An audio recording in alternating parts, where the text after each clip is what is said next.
മലപ്പുറത്ത് ജ്വല്ലറി ഉടമയുടെ സ്കൂട്ടർ ഇടിച്ചു വീഴ്ത്തി സ്വർണം കവർന്ന സംഭവത്തിൽ 4 പേർ പിടിയിൽ. പിടിയിലായത് തൃശൂർ, കണ്ണൂർ സ്വദേശികൾ. സ്വർണം കണ്ടെത്താനായില്ല. സംഘത്തിൽ കൂടുതൽ പേരുണ്ടെന്ന് സൂചന. സ്വർണം കവർന്നത് പെരിന്തൽമണ്ണയിലെ MK ജ്വല്ലറിയിൽ നിന്ന്. സംസ്ഥാനത്തെ ഉപതെരഞ്ഞെടുപ്പിന്റെ ഫലപ്രഖ്യാപനം നാളെ. വോട്ടെണ്ണൽ രാവിലെ 8 മണി മുതൽ. പ്രതീക്ഷയോടെ സ്ഥാനാർത്ഥികളും മുന്നണികളും. ഫലപ്രഖ്യാപനത്തിന്റെ സമഗ്ര കവറേജുമായി കേരള വിഷൻ ന്യൂസ്.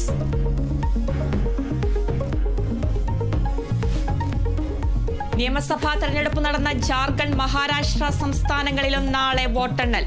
എക്സിറ്റ് പോളുകളിൽ പ്രതീക്ഷയർപ്പിച്ചു NDA. പ്രവചനങ്ങൾ തള്ളി ഇന്ത്യ മുന്നണി.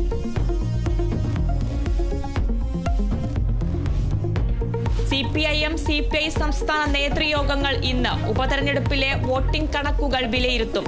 സജി ചെറിയാനെതിരായ ഹൈക്കോടതി വിധിയും ചർച്ചയ്ക്ക്.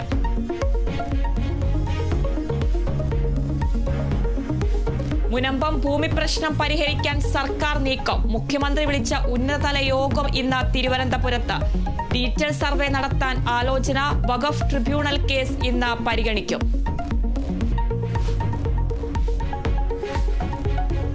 തൃശൂർ കോർപ്പറേഷൻ LDF-ൽ പൊട്ടിത്തെറി. CPI-യുടെ സിറ്റിംഗ് ഡിവിഷൻ കൃഷ്ണാപുരം ഇല്ലാതായതിൽ പ്രതിഷേധം.